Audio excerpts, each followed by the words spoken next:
Querido Futuro es una producción original de Podimo que hoy puedes disfrutar donde quiera que escuches tus podcasts gracias a Troop. Si quieres descubrir cientos de producciones originales, descarga Podimo, donde te esperan miles de audiolibros y la mejor experiencia de entretenimiento en audio. Podimo, la principal plataforma de podcast y audiolibros en español.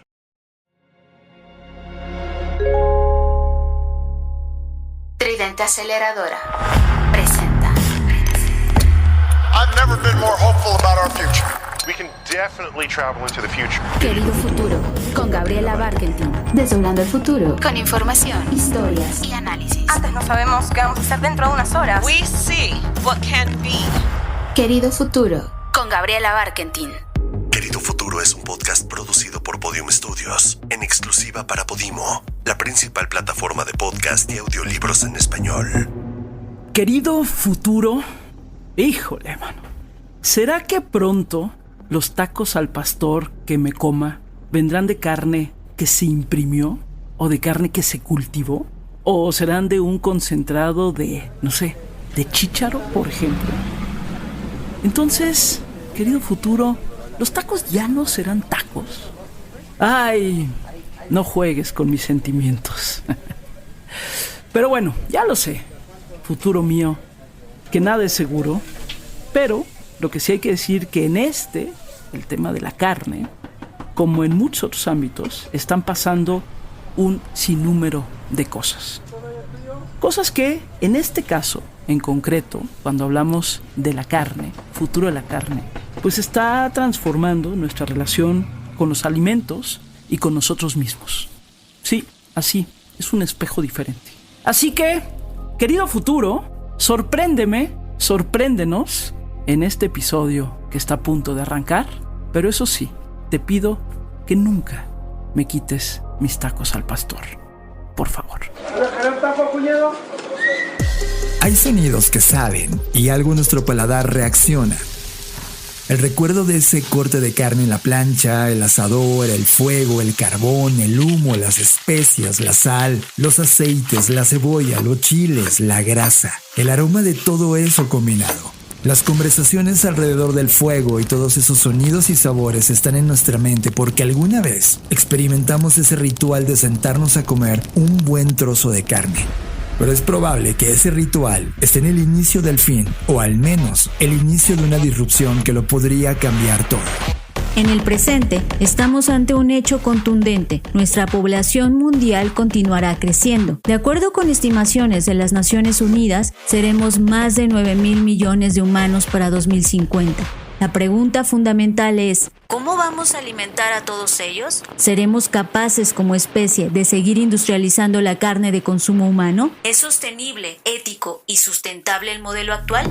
En este momento se usa más tierra para criar animales que para la agricultura. Además se calcula que el 70% de los medicamentos antibióticos que se suministran tan solo en los Estados Unidos son para los animales destinados al consumo humano y el 14.5% de las emisiones de efecto invernadero provienen de la industria cárnica, lo cual es insostenible. Tenemos que sentarnos a rediseñar la dimensión y método de la industrialización de la producción cárnica para atender la demanda. Lo cierto es que con los modelos de producción existentes no hay forma de que podamos satisfacer la creciente demanda de carne a la creciente población. Si sumamos en la ecuación el cambio climático, nos enfrentaremos a una grave escasez de alimentos en el futuro. Por eso, necesitamos nuevos enfoques, métodos y planteamientos sobre el futuro de la carne. La buena noticia es que hay ideas, nuevas compañías, inventos, nuevos métodos y opciones innovadoras que están intentando solucionar el problema. Dichas opciones son: Opción 1. Productos cárnicos de origen vegetal. Opción 2. Carne cultivada en laboratorio. Opción 3. Carne impresa. Opción 4. Insectos como sustituto de carne. Y opción 5. Pastillas alimenticias. Hoy, en Querido Futuro, con Gabriela Barkentin, analizaremos y exploraremos el futuro de la carne. Gracias, John Black y Ferrocha, los Blackboots, por este contexto tan importante cuando hablamos del futuro de la carne. Y ahora voy a platicar con una persona extraordinaria, la doctora María Salud Rubio. Ella es profesora de la Facultad de Medicina Veterinaria y Zootecnia de la UNAM, aquí de la Universidad Nacional Autónoma de México. Y bueno, pues ya escucharán ha estado trabajando desde hace rato en esto que se llama la carne cultivada. La verdad es que a mí me sorprendió muchísimo lo que me contó. Y yo estaba todo el tiempo con los ojos cuadrados porque decía, ¿de verdad ya estamos en ese lugar? ¿Hoy ya estamos en ese lugar? Así que bueno, doctora María Salud Rubio, salud querida, vamos a conversar, venga. Gracias, Gaby. Es un honor estar aquí contigo. Mi nombre es María Salud Rubio Lozano. Soy profesora de la Universidad de la Facultad de Veterinaria de la UNAM. Soy veterinaria del sur de España. Me fui a hacer un doctorado a Estados Unidos en calidad de carne, en ciencia de la carne. Y desde 1995 trabajo aquí en la Facultad de Veterinaria. ¿Qué es ciencia de la carne? ¿Qué es calidad de carne y ciencia de la carne? Suena algo muy peculiar. Es un tema en el que se conjunta en los sistemas productivos, conocer los sistemas productivos, es decir, cómo hay que producir un animal para que la carne sea aceptable por el consumidor. Y primero como calidad y segundo como un producto inocuo que no te vaya a causar ningún tipo de daño cuando lo comas. Para hacer eso, ¿uno normalmente es veterinario o vienen también de otras disciplinas? No, sí, puedes tener otras disciplinas. La perspectiva en la que yo trabajo es conjuntar una serie de disciplinas en la que tenemos producción animal, tenemos al veterinario también clínico, que ayuda sobre todo a que los animales no se enfermen, y conjuntamos luego tecnología de alimentos. De hecho, en mi carrera en veterinaria teníamos una área que era bromatología. Entonces ahí es donde empiezo a separarme un poquito de los veterinarios tradicionales, que es nada más la producción animal y la clínica. Entonces la producción animal tiene como punto final producir alimentos de origen animal. Tú crías a un cerdo para comerte la carne, crías a una vaca para darle que dé leche. Pero en todo ese trayecto necesitas gente que trabaje para que realmente el producto final sea algo que no te vaya a hacer daño y que sea algo placentero.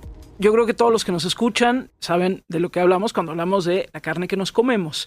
Antes de que comenzáramos esta grabación estábamos conversando tú y yo y me decías que hacía algunos años en un congreso viste por primera vez, digamos, carne artificial. ¿Nos puedes contar esta historia? Sí. No se ve porque de hecho es algo que todavía es difícil que lo encuentres en ningún sitio. Nosotros los meat scientists, que se le llaman, ¿no?, los científicos de esta área, tenemos unos congresos internacionales y también nacionales.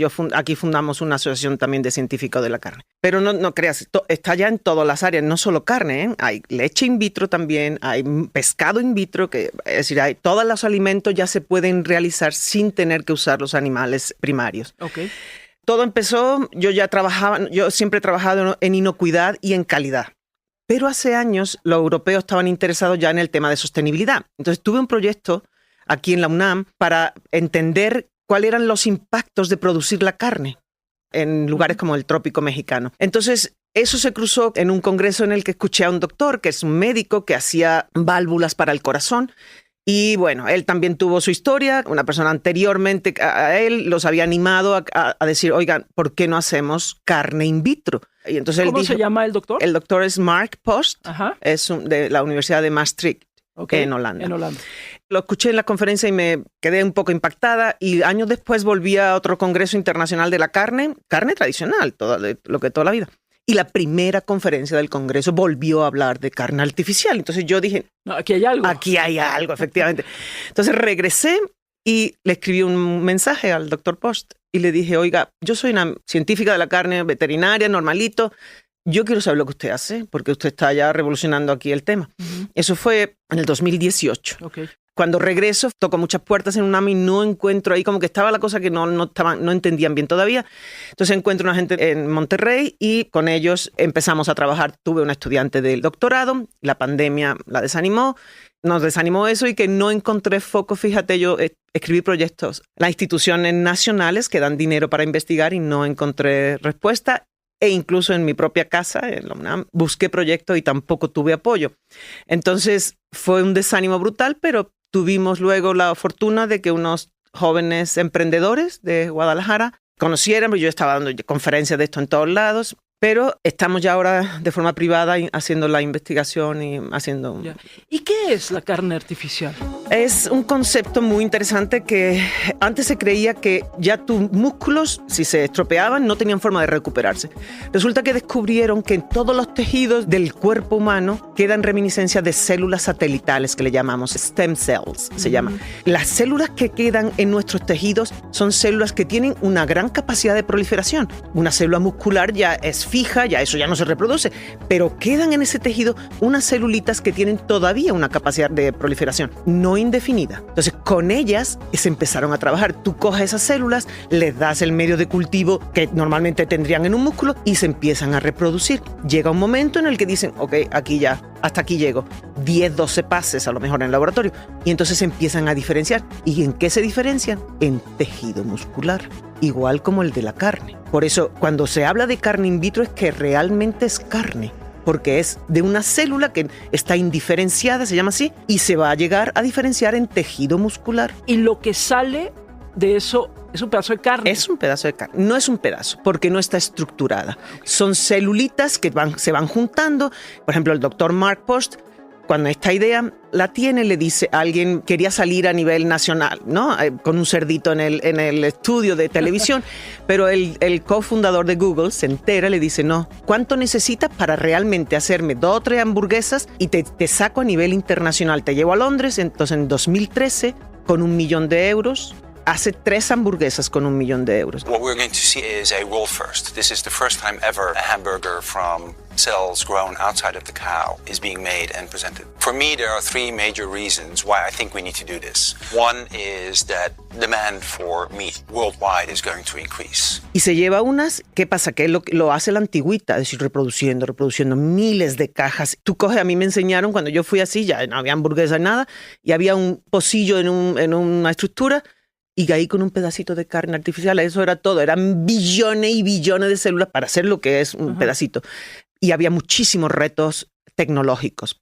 La primera es esta, las células satelitales se van reproduciendo, como te digo, 10 veces nada más, o 12 veces, y luego dicen ya no más. Entonces tienes que volver al tejido original, y eso hay 2 formas. O le cortas un pedacito al animal vivo, que es un poco invasivo y doloroso a lo mejor para el animal, o te vas al rastro y te espera a que lo recién maten y cortas un cachito.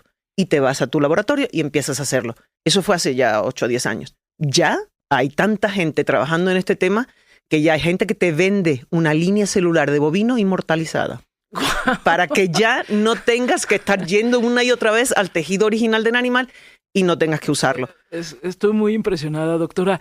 A ver, en este momento entonces, ¿en dónde estamos en términos de la investigación y sobre todo la posibilidad de que esto llegue al mercado? Porque pues obviamente esa sería la tendencia. Desde finales del año pasado hay 2 lugares en el mundo donde ya se vende lo que ellos dicen, le llaman carne in vitro, carne cultivada, perdón. Ha habido muchos nombres, artificial no querían darlo, in vitro, o sea, todo viene de un laboratorio. Ahora se llama Cell Agriculture, agricultura celular. Ya está estipulado en todos lados y se llama carne cultivada. Los primeros que se fueron una empresa, una startup estadounidense que se fue a Singapur a ponerla en venta, porque en Estados Unidos hay mucha presión, la industria cárnica es muy fuerte, exactamente, y ya han hecho, ya acaba de salir hace unas semanas, una empresa ya les dio a ellos todo cómo hacen su proceso, a la USDA, que es el Departamento de Agricultura de Estados Unidos, y le han dado una carta de no comments. Lo han puesto ya en todos los... no comments significa que está bien. Que ellos no tienen nada que decir. No tienen nada que decir. Pero todavía no es que esté aprobada. Es decir, no puede salir todavía en Estados Unidos aprobada. Solo le han dicho que está muy bien. Ahora tendrían que ir a la fábrica y hacer la auditoría para luego ya que tengan todo, porque desarrollar normas alrededor de esto, de toda la vida hemos tenido miles de normas, estamos siempre, toda la industria está súper regulada, la industria de los alimentos. Entonces, esta es una nueva. Entonces, tienen que sacar una cantidad de normatividad y esta gente no deja una I sin un punto, entonces tienen que hacerlo. Entonces, antes de eso se fueron a Singapur, que es mucho más chiquitito, pasaron por la Oficina de Regulación de Alimentos, les dio la aprobación, en un restaurancito están vendiendo nuggets. ¿Quién sabe cuántas células tienen? ¿Los has probado? No he ido a Singapur nunca, ni ahí ni a Israel, que es el otro lugar. El otro lugar donde pero lo están vendiendo. Pero esa es otra empresa. Es otra empresa, ellos, los israelitas, van bien fuerte. La mayoría, miren, yo soy más especializada en bovinos, pero es más fácil por lo visto, porque los ciclos de los cerdos y de las aves son mucho más chiquitos que un bovino. Entonces, la gente ha empezado, bueno, yo he visto también salmón, no, tampoco lo he probado, he visto congresos, pero en línea y todo eso, no tengo dinero para estar yendo a todos lados, ojalá tuviera. Entonces, no se ha probado tan fácilmente, no es una cosa que ya se venda, ni esté en ningún shelf, ni nada. Pero ya sé que uno no tienes un turbante para adivinar, pero bueno, la ciencia tiene tiempos. ¿Qué calculas tú o qué calculan ustedes en tiempos para que esto, por ejemplo, ya empiece a ser algo que se pueda consumir? Mira, va a costar todavía. Te puedo decir, el Dr. Mark, ese fue el primero que hizo esto. En 2013 ya sacó una. En el 2018 todavía no tenía la empresa. En el 20 se salieron del hospital donde él trabajaba y ya formaron una empresa que se llama Mosa Meat. Yo no creo que hayan vendido todavía. Vamos, lo sé, que todavía no han sacado al mercado una. Y él es el pionero. Mira, las mayores inversiones las está haciendo la industria cárnica. ¿Por qué? Pues porque es un barco que es muy atractivo y ellos tienen dinero. Entonces, sí, yo les digo aquí cuando doy conferencias, este barco ya zarpó. En todas las partes del mundo, quien más está invirtiendo en esto son la gente que tiene dinero de la industria de la carne y animalistas, los vegetarianos, los veganos, esos movimientos están financiando. ¿Qué pasa con esto, Gaby? Cuando yo vine desde allá, yo decía, yo quiero que la universidad pública me financie para que esto sea algo que al final llegue a todo el mundo. Ahorita está en manos de industria privada nada más. Los startups, todos son los que están invirtiendo y ellos están quedando con la tecnología y con la solución de los retos tecnológicos que sabemos que tiene. Por ejemplo, al inicio se usaba suero fetal bovino. Tú no puedes estar usando un producto, ¿entiendes?, de un animalito para alimentar a las células, que era lo que más les gustaba a ellos. Bueno, pues ya hay tantas empresas alrededor de esto que una de ellas ya ha descubierto qué le podemos dar a las células para que crezca sin que sea el suero fetal bovino. Entonces, yo lo que creo que los que están vendiendo ahora mismo carne, yo creo que se están gastando el dinero de los inversores, pero vamos, eso es algo que sí, no, bueno, cada quien. Exacto, pero yo creo que ves que hay muchos de estas startups que empiezan y tienen que vender a narices y todavía no están preparadas. Entonces, lo están haciendo, a lo mejor le están saliendo las cuentas, pero yo creo que eso sale más caro ahorita mismo porque todavía tienes que hacerlo en el laboratorio todo es complicado, exacto, y caro. A ver, permítanme una pequeña pausa. Y ahorita seguimos platicando con la doctora, porque todavía le quiero preguntar algunas cosas más de sobre todo dónde estamos parados, qué sigue y bueno, también qué están haciendo ellos, ¿no? Con el tema de la carne cultivada. Pero, a ver, hay una persona a la cual yo admiro mucho y quiero mucho, que es Marcelo Lara. Y ustedes seguramente lo ubican, sobre todo por asuntos musicales. Bueno, pero Marcelo Lara es también conocido como Burgerman. La primera hamburguesa es la que ha causado como la locura de todo mundo. Es uno de los grandes expertos y enamorados de las hamburguesas. La hamburguesa más solicitada en las últimas semanas es esta. Así que quise detener tantito la conversación con la doctora, nada más para tener este pequeño intermedio y hablar de hamburguesas basadas en plantas, o sea, con carne basadas en plantas. ¿Qué tiene que decirnos alguien como Burgerman, que insisto, se dedica también al tema de las hamburguesas, de esto de lo que estamos hablando? ¿Se comería él una carne como estas? A ver. Marcelo, estoy en este podcast, estamos hablando de un poco lo que viene, querido futuro, pero un futuro tampoco tan lejano, cosas que ya están sucediendo. ¿Qué piensas o qué sientes o incluso has cocinado con este tipo de carne? Pues fíjate que yo sí le he entrado, sobre todo por esta idea de tratar de... Yo era muy reacio, yo era como muy ortodoxo a pensar que las hamburguesas tienen que ser de carne nada más. Sigo pensando en algunas cosas como que las hamburguesas de pollo son sándwiches y las hamburguesas de las veggie burgers también son sándwichitos de verduras, pero empecé a toparme mucho con las hamburguesas plant-based o de sustitutos de carne. Desde hace unos años, hace como 5 o 6 años, probé la hamburguesa, una que se llama Impossible Burger, que es una iniciativa americana que sintetizaron una proteína que hace que un complejo nada healthy de grasas y de fibras se vuelva como una carne y que tenga las mismas propiedades. Es una proteína que sintetizaron de la carne, que le da a la carne sus propiedades. Entonces hay unas hamburguesas plant-based, estas Impossible Burger, que sangran y que como que tienen el mismo saborcito y la misma textura de la carne normal. Entonces, a partir de esa experiencia me he dado a la búsqueda de tratar de probarlas y ver qué tanto es una solución viable a los que somos tan ortodoxos que no podemos pensar el mundo sin carne. Esto también por la idea del consumo responsable y por la idea de que pues, no podemos seguir consumiendo carne a este nivel, ¿no? A este volumen absurdo de consumo, que además es malísimo con el medio ambiente y que pues, ya sabemos todas las cosas terribles que genera la producción de carne. además de la crueldad con los animales y demás. La única que me falta probar es la que es ya como de carne de cultivo. Pero a ver, Marcelo, en esto que dices, ¿a qué te sabe? Es decir, yo no he probado, lo voy a hacer al rato, pero yo no he probado todavía una hamburguesa plant-based, lo voy a hacer al rato. Pero he probado otras cosas, por ejemplo, no sé, hace 2 años, 3 años, por ejemplo, un sándwich de pastrami, pero que tampoco era pastrami como tal. Las primeras 2 mordidas me supo a pastrami, después ya no me supo tanto a pastrami, y yo argumentaba un poco, pero tal vez porque a veces soy demasiado ortodoxa, que decía, está bien, pero, o sea, no tratar de imitar lo que es otra cosa. Es decir, no me digas que es pastrami, dime que es otra cosa y ponle su propio nombre, ¿no? Me pasa un poquito con la hamburguesa, en este caso plant-based. Cuando entra a tu boca, ¿a qué te sabe lo que has probado? Cuando las he probado, te digo, hay variantes, ¿no? Dependiendo de la marca, hay unas que se acercan más y hay unas que se acercan menos. Lo que pasa es que yo sí he tratado de ser como más wishful thinking y de entrarle y pensar que sí me va a gustar, pensando en que voy a tener que comer esas mucho en algún momento de la vida. Pero siento que conforme han avanzado los años, las plant-based se han ido acercando mucho al sabor. A la hora de la cocinada es prácticamente el mismo proceso, ¿eh? Yo las he cocinado porque hay un par de marcas, las Beyond Meat y esas que ya las Notco, por ejemplo, que las puedes comprar en el súper, ya, y que se asemejan mucho. Evidentemente hay cosas ahí que no van a poderse lograr, pero sí es una cosa que vale la pena intentar de vez en cuando, ¿no? Como para tratar de ir cambiando nuestro consumo y nuestra idea de consumo. Pero sí saben, yo estoy contigo, ¿no? Porque de repente ibas a los tacos veganos y te decían que era milanesa, pero era una cosa de soya. Pues no le digan milanesa, exacto, díganle soyita con sabor a milanesa, ¿no? Sí. No tiene mucho sentido. Sí. Tipo milanesa, ¿no? Algo que sea soyita tipo milanesa, ¿no? Una cosa así.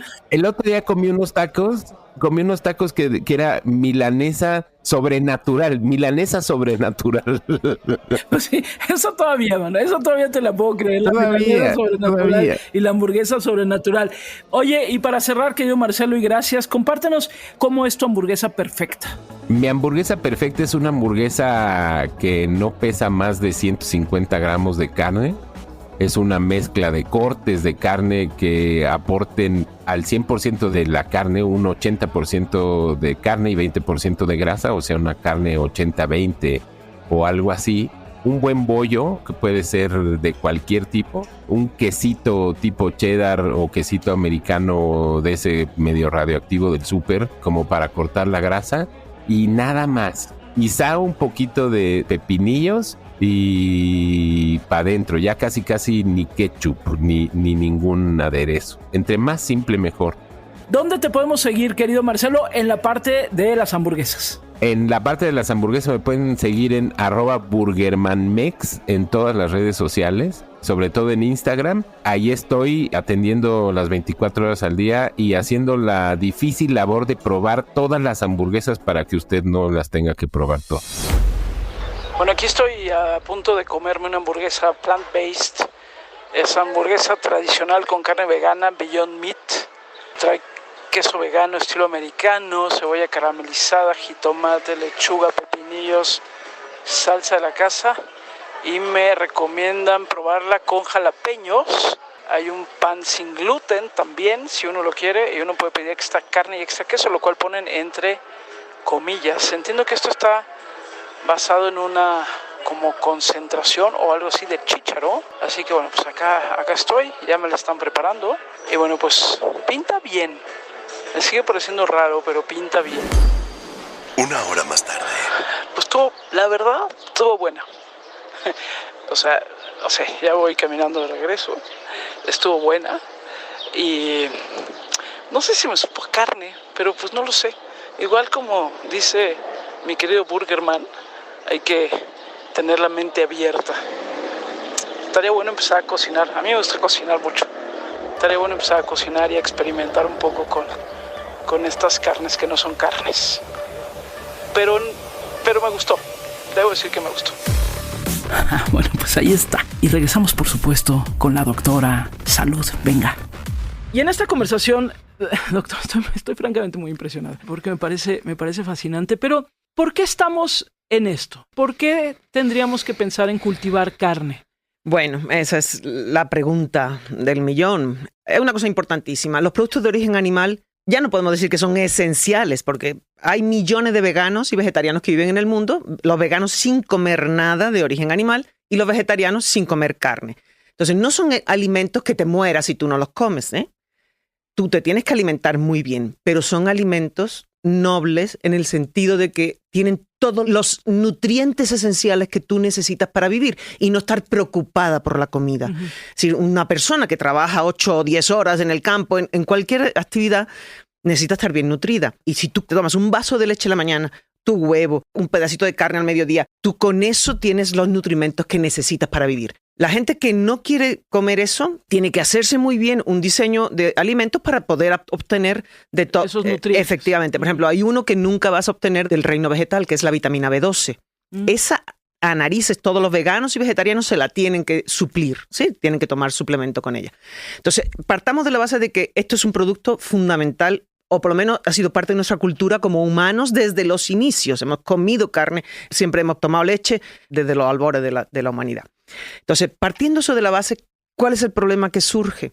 Surge que para producir un animal se necesitan muchos insumos. Desde los 90 yo vengo escuchando, y veníamos escuchando cuando yo estudiaba en Estados Unidos, ya que la selva del Amazonas se estaba degradando toda para poder poner animales para producirse, ¿no? Entonces empezamos a echar un poquito de culpa, a lo mejor no se hizo tan bien, pero por ahí empiezan los problemas. Entonces el movimiento ambientalista ha sido fundamental para que esto despegue. Y ya estamos todos preocupados, somos conscientes de que el cambio climático que ha llegado aquí, que no somos los únicos culpables, eso es evidente. Tenemos que comer, todo lo que le llamamos actividades antropogénicas generan metano, generan problemas, generan CO2, pero pues tenemos que vivir, ¿no? Entonces, y tenemos que comer. Aquellos que dicen que quitar todos los productos de origen animal, nada más para comer vegetales, oh my goodness, ¿cuánta tierra tenemos que plantar ahora nada más para comer? Claro. Y es complicado. Hay mucha discusión con respecto al tema de si es mejor comer productos de origen animal o vegetales. Uh-huh. Es un hecho que la producción de carne en el mundo contamina, pues claro, como todo lo que hacemos. Sí, así es. Hay mucho debate en si es el 18%, si es más que los carros, si es más que... Pero no es más. Ya más o menos hay un consenso, no es globalmente como alrededor del 14.5%. Uh-huh. Luego, eso es un tema. El otro es el que estamos hablando, el tema de que la gente le ha puesto un San Benito ya, le ha colgado ya diciendo que el cerdo es malo, que el bovino es malo, los médicos te dicen que te operan de cualquier cosa, no comas carne. Oye, perdóname, ¿en qué te basas para ese disparate? Entonces, como estamos hablando, la densidad nutricional es muy importante, pero hay gente que le ha hecho muy mal cartel, tanto a la carne como a la grasa. Sí, yo llevo años hablando de lo buena que es comer grasa saturada. Grasa saturada, no te puedes hacer una idea de la diferencia, hasta adelgazas con ella.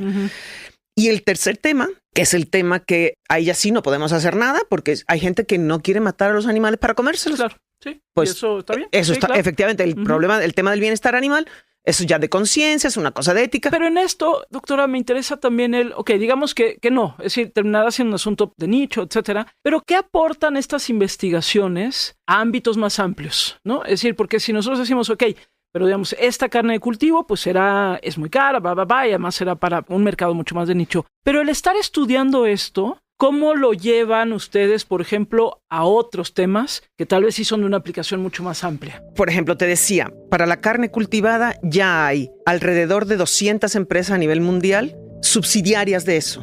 Por ejemplo, hay gente que tiene como un banco de células. Ellos ya te venden tu línea, tú pides.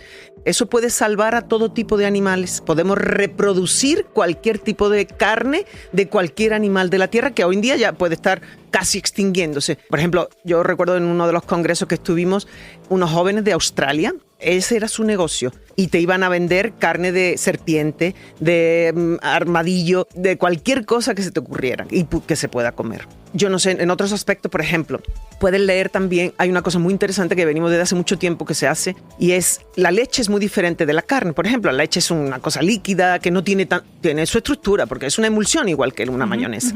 Entonces, porque tiene grasa, agua y proteínas ahí todas muy bien estructuradas. Pues la leche... Están haciéndola in vitro también, ¿sabes cómo? Tú tienes una serie de microorganismos que lo alimentas con ciertas cosas y ellos te producen las proteínas de la leche. Y después eso lo mezclas con agua, con grasita de la leche y tal, y con la lactosa, y tienes ya también el producto. Yo creo que desde el punto de vista de hasta dónde puede llegar, ni siquiera sabemos todo estos desarrollos hasta dónde nos van a poder llegar en otras áreas que seguro van a ser interesantísimas también.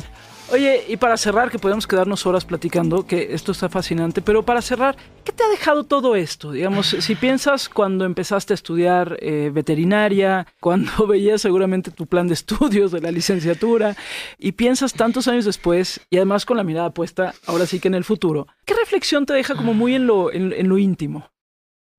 Sí me está transformando realmente. Es decir, ves la vida de otra forma, tienes mucho más cuidado en muchísimas más cosas. Yo soy muy consciente ahora que si el híbrido, que si paneles solares, que si mi café, que no me den nada plástico, que me lavo con un jabón que no es gel, de estas cosas.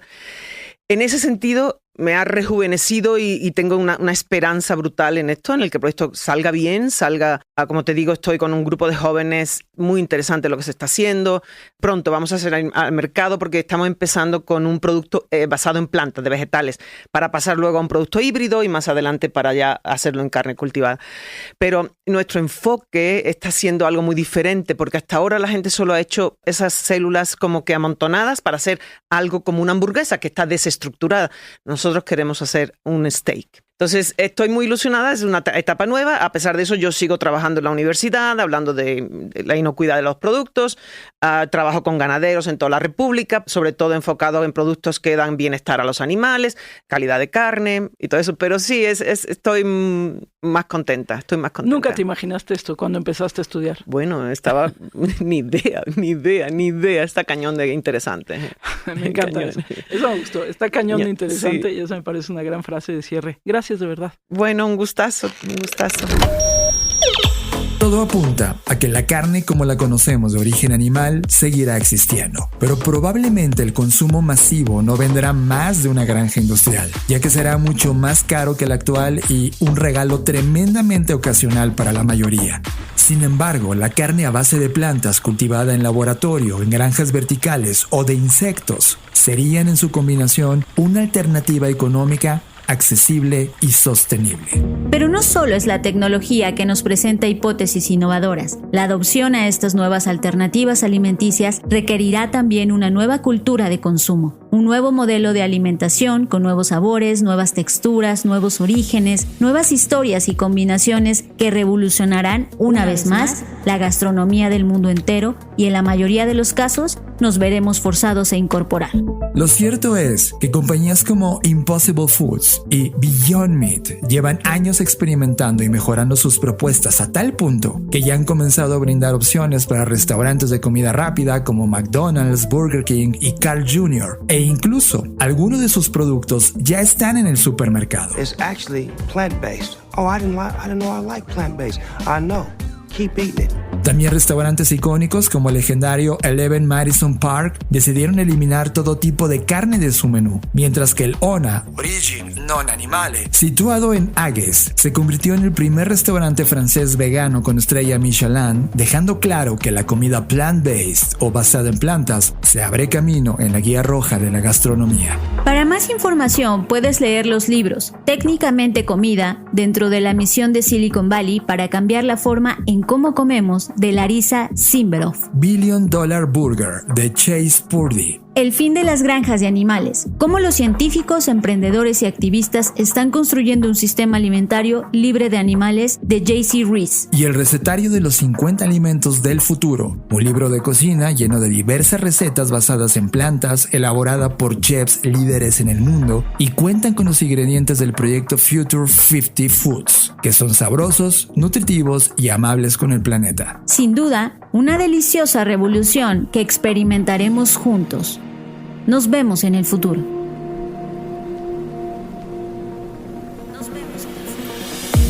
Bueno, gracias John y Fer, mis queridos Blackbots, John Black y Fer Rocha, por estas recomendaciones. Y espérenme, antes de irnos, retuve tantito, unos minutos más a la doctora para que nos diga también lo que ellos están haciendo, este laboratorio que ellos ya tienen, esta empresa que ya tienen aquí en México, y bueno, también para que nos digan dónde la pueden encontrar. Formamos una startup que se llama Forma Foods. Ahora mismo hemos quedado 3 científicos investigadores, 2 personas que son inversores, que son los de Guadalajara. Las 2 científicos investigadores son especialistas en impresión, bioimpresión que se llama. ¿Qué es la bioimpresión? La bioimpresión es imprimir. Ves que hoy en día vas para algún sitio y te registran porque puedes llevar una pistola de plástico impresa que un disparo te da. Bueno, pues hay impresoras de todo tipo y hay una cosa que son bioimpresoras, que lo que hacen es imprimir, en este caso nosotros, proteína. Ahorita mismo estamos haciendo unos steaks, que son nuestro objetivo fundamental, es hacer arrachera, porque somos una empresa mexicana. Entonces estamos imprimiendo con diferentes tintas que se llama, y las tintas son grasa, proteína, carbohidratos, lo que llevan los productos de origen animal. Se ve increíble, sabe bastante rico y en eso estamos ahorita mismo. De ahí a la misma vez están haciendo las investigaciones para que estamos cultivando células de bovino, estamos viendo a ver cómo funciona eso. Pero vamos a quizás a lo mejor también lo más fácil, lo que te decía hace un ratito, que vamos a tener que comprar una línea celular que ya esté inmortalizada. Pasaríamos luego a hacer una cosa híbrida y lo que nosotros estamos aportando, porque hay muchos productos de origen vegetal en el mercado, nosotros estamos aportándole estructura, cosa que no es fácil que se encuentre. Y los doctores del TEC de Monterrey, la doctora Grisel Trujillo y el doctor Mario Álvarez, son los inventores de esta tecnología. Pues si están interesados, mi correo es msalud65@gmail.com y ahí les contesto todo lo que ustedes necesiten. Bueno, querido futuro, pues ahí está. Sí me está sorprendiendo, ¿eh? Y eso que es apenas el primer capítulo, el primer episodio de este podcast, pero sí me está sorprendiendo muchísimo. Así que bueno, ya veremos, ya me comí esa hamburguesa, no me supo mal, pero bueno, todavía tengo ahí como, en fin, o sea, estoy pensando, tengo que pensar y tengo que cambiarme el chip de que lo que estoy comiendo es algo que está basado en chícharo y que es, en fin, es diferente.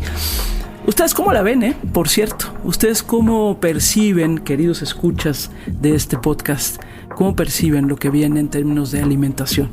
¿Les gusta? ¿Les atrae? ¿Les da guácala? ¿Les emociona? ¿Es un reto? Bueno, querido futuro, sorpréndeme a mí, pero sorprende también a todos los que nos escuchan. Gracias a quienes hacen posible este podcast que yo dirijo, yo Gabriela Barkentin, a mi productor de sonido Leonardo Luna, a mi coordinador de invitados Diego Martínez, a la coordinadora general de este podcast Anabel Valderas y Tridente Aceleradora, por supuesto a John Black y a Fer Rocha, Blackbots, que hacen posible el contexto, la información y que me retan constantemente. Yo soy Gabriela Barkentin, nos escuchamos la próxima semana. Adiós. Querido Futuro es un podcast producido por Podium Studios, en exclusiva para Podimo, la principal plataforma de podcast y audiolibros en español. Querido Futuro, con Gabriela Barkentin. Cada semana, un nuevo episodio.